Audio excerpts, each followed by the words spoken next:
सांसद जी कहाँ चले? सांसद जी बुला लेते हैं। सांसद जी हाँ आ रहे हैं, बुला लो। कैसे देर आई होगा? आओ जी।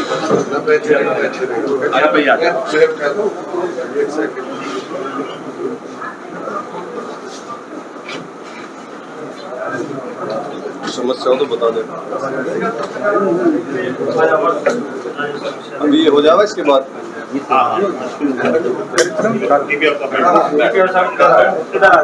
कम कर लीजिए आप लोग। जी मंत्री जी, आज क्या कुछ कार्यक्रम रहा, थोड़ा उसके बारे में बताएं, और कैसा कार्यक्रम रहा वो जानना चाहेंगे। देखिए, आज जिला पंचायत कार्यालय का उद्घाटन, उसके साथ साथ 1857 में जो हमारे लोग शहीद हुए हैं उनकी यादगार में आज जो है उनके शिलापट लगे हैं। एक ऐतिहासिक काम हमारे जिला पंचायत अध्यक्ष, जिला पंचायत की एमए, डीपीआरओ सभी लोगों ने, जिला पंचायत विभाग के लोगों ने मिलकर के उसमें माननीय सांसद जी का सहयोग, माननीय विधायक जी का सहयोग, माननीय मंत्री साहब का, आप सभी लोगों के सहयोग से एक ऐतिहासिक काम हुआ है। उसमें उद्घाटन के लिए मैं इधर आया। मंत्री जी, आपने बात की गौतम बुद्ध नगर को लेकर, और जो व्यवस्था उधर गोंडा बलिया क्षेत्र में है वहाँ की व्यवस्था को लेकर क्या अंतर पाते हैं दोनों जिलों की व्यवस्था को देखते हुए? देखिए, एक बम्बई है ना, एक बनारस है। अगर बम्बई या बनारस बलिया की हम तुलना करें तो बम्बई जो है आर्थिक नगरी लोग कहते हैं, अब बलिया को क्या कहते हैं? शहीदों की नगरी है। उसी तरह गाजीपुर को भी लोग शहीदों की नगरी कहते हैं। ये गौतम बुद्ध नगर जो क्रांति का बिगुल यहाँ से शुरू हुआ, उसके साथ साथ यहाँ दिल्ली से सटा होने के नाते यहाँ काफी, जैसे हम अगर पूर्वांचल की भाषा में कहें तो जो धन चला विकास के लिए, तो पहले जो मिला वो पहले ले लिया, और बलिया पहुंचने में बहुत टाइम लग गया। तो यहाँ जो डेवलपमेंट हुआ है, जो विकास हो रहा है, उसकी तुलना में हम बलिया या गाजीपुर की तुलना करेंगे तो हम बहुत पीछे हैं।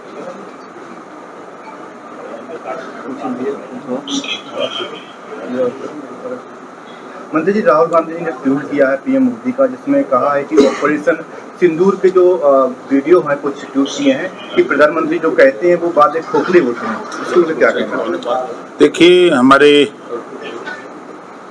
राहुल गांधी जी के विषय में अगर सवाल आपने किया, ये ऐसे जीव हैं, भारत से जब बाहर जाते हैं विदेश में तो हमेशा बाहर भारत को कटघरे में खड़ा करते हैं। हमेशा आप जब भी उनका दौरा हुआ होगा तो आप देखिएगा तो कोई न कोई इशू पर वो करते हैं। पहली बार देश की सेना को प्रधानमंत्री भारत के माननीय नरेंद्र मोदी जी ने सेना को छूट दिया कि आप अपनी मर्जी से जैसे चाहो उससे निपटो। ऐसा कांग्रेस की सरकार में नहीं था, या जो भी सरकारें उधर बनी गैर भाजपा, ऐसा नहीं था। पहली बार छूट मिली और 100 किलोमीटर अंदर घुस करके 9 आतंकवादी ठिकानों पर जो हमला हुआ, विपक्ष सबूत मांगता था, उनके मांगने से पहले पाकिस्तान ने ही सबूत पेश कर दिया कि भैया देखो यहाँ हमला हो गया, इनके माँ बाप मर गए, आतंकवादी फला के माई बाप मर गए, परिवार के लोग मर गए, तहस नहस हो गई। वो खुद सबूत पेश कर रहा है। तो अब इन लोगों के पास कोई कुछ तो पूछने का रहा नहीं, तो जो मर्जी हो वही सब बोलते रहते हैं। अच्छा मंत्री जी, 2027 के चुनाव की क्या तैयारी है? इधर ही रहेंगे या फिर कुछ और सोच रहे हैं? देखिए, एक चीज आपको बता दें, 9 बार समाजवादी पार्टी ने पलटी मारी। भारतीय जनता पार्टी के सहयोग से 89 में माननीय मुलायम सिंह जी मुख्यमंत्री बने, है ना, 89। उसके बाद सपा और बसपा गठबंधन हुआ, कांग्रेस से गठबंधन हुआ, आरएलडी से गठबंधन हुआ, निषाद पार्टी से गठबंधन हुआ, फिर बसपा से गठबंधन हुआ, फिर गठबंधन टूटा, फिर सुभाषपा से गठबंधन हुआ। 9 बार वो पलटी मारे तो उनको तो नहीं पूछते हैं। बसपा के लोग 8 बार पलटी मारे, इनसे उनसे उनसे, उनके 2 बार में लोग भी आ जाते हैं हमसे। पूछ रहे हैं, अच्छा फील कर रहे हैं। देखिए हमारी लड़ाई आपको बता दें, हम छोड़े क्यों थे। 27% रिजर्वेशन 1993 से लागू है पिछड़ों के लिए। उस आरक्षण का लाभ सुप्रीम हाई कोर्ट ने 3 सितंबर 2013 को कहा कि कुछ जातियां इसका लाभ उठा रही हैं, और इंगित भी किया 10 जातियों का नाम, शेष जातियों को बांट करके दिया जाए। उसी में माननीय राजनाथ सिंह जी जब मुख्यमंत्री थे 2001 में, तो उन्होंने हुकुम सिंह जी के नेतृत्व में कमेटी बनाई थी कि 27% आरक्षण को बांट करके सबको दिया जाए। रिपोर्ट आते आते उनकी सरकार चली गई। 19 साल लगातार सपा बसपा की सरकार रही प्रदेश में, इन लोगों ने ध्यान नहीं दिया। फिर जब हमारी मुलाकात माननीय अमित शाह जी से होती है तो उन्होंने हमसे पूछा, तो हमने कहा कि हमारी मात्र इतनी सी मांग है, इसको लागू करिए। उन्होंने कहा होगा। आए, हम काम पे लगे। माननीय अमित शाह जी गए। 9 जुलाई 2016 को गठबंधन का ऐलान हुआ, कार्यक्रम शुरू हुआ, सरकार बनी।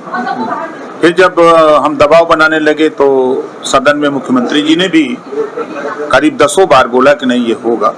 संसदीय कार्य मंत्री ने कहा, मैं दिल्ली जाके मिलता रहता था प्रधानमंत्री जी से भी और गृह मंत्री जी से। लोकसभा का चुनाव 2019 का आया, उसके पहले 2 बार पंचायत हुई माननीय मुख्यमंत्री जी से हमारी। उस समय राष्ट्रीय अध्यक्ष थे माननीय अमित शाह जी लखनऊ में। तो हमने कहा कि नहीं, ये इसी पर हमारा खाली लड़ाई यही है। तो उन्होंने कहा कि रिपोर्ट पुरानी हो गई है, नई रिपोर्ट तैयार करा के हम लागू करेंगे। तो राघवेंद्र सिंह पूर्व रिटायर्ड जज हाई कोर्ट, उनके नेतृत्व में 3 सदस्यीय टीम बनी, रिपोर्ट भी आ गई। 7, 9, 11 में बांट दिया। अब लागू करने की बात आई तो उसी बीच आ गया चुनाव। हमको लगा कि अब चुनाव आने वाला है, हम थोड़ा दिल्ली और ज्यादा दबाव बनाने लगे। तो हुआ कि होगा होगा, तब तक का सूचना जारी हो गई। हमने कहा अब तो नहीं होगा, तो भाई अब तो हम नहीं रहेंगे। अब हम जनता को, जिनको हम समझा के यहाँ तक आए हैं, तो छोड़ के चले गए। अब जो हम आए हैं, देश के प्रधानमंत्री जी ने रोहिणी आयोग का, उसी समय बात हुई थी, उन्होंने कहा कि हम रोहिणी आयोग का गठन कर चुके हैं, ये हम राष्ट्रीय स्तर पे करेंगे। हमने कहा कि सर हम प्रदेश स्तर पर बात किए थे लोगों से, अब राष्ट्रीय स्तर पर आप कर रहे हैं, जब करिएगा तो बताइएगा, तो सोचा जाएगा। तो रोहिणी आयोग का गठन हुआ, रिपोर्ट तैयार हो गई। 5 सदस्यीय टीम पूर्व राष्ट्रपति जी के नेतृत्व में गठित हुई, समीक्षा भी हो गई। तब प्रधानमंत्री जी ने कहा कि भाई अब इसको लागू करने का टाइम आ रहा है, अब तो आ जाओ। तो फिर मैं साथ में। मंत्री जी, एक तरफ ऑपरेशन सिंदूर चल रहा है, दूसरी तरफ आज आप आए हैं 1857 की जो क्रांति में जो वीर शहीद हुए हैं, उनको लेकर क्या संदेश देना चाहते हैं? देखिए 1857 देश की आज़ादी की लड़ाई की पहली क्रांति, और ये जहां हम लोग बैठे हैं यहीं से शुरू हुई। और आज उस क्रांति की देन है कि आज हम आज़ाद हुए।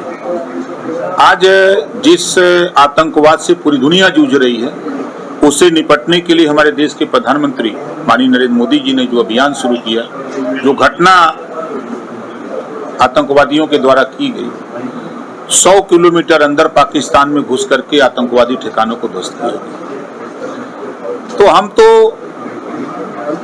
विपक्ष के लोगों से कहूंगा कि पहले राष्ट्र धर्म, उसके बाद तब राजनीति करो। और राजनीति सब में राजनीति करोगे तो फेल हो जाओगे। अभी तो 15 साल दिल्ली में दूर रहना है, अब 22 साल 18 साल अभी यूपी में 18 साल दूर रहना है। तो इस नाते आप समझ सकते हैं। Thank you.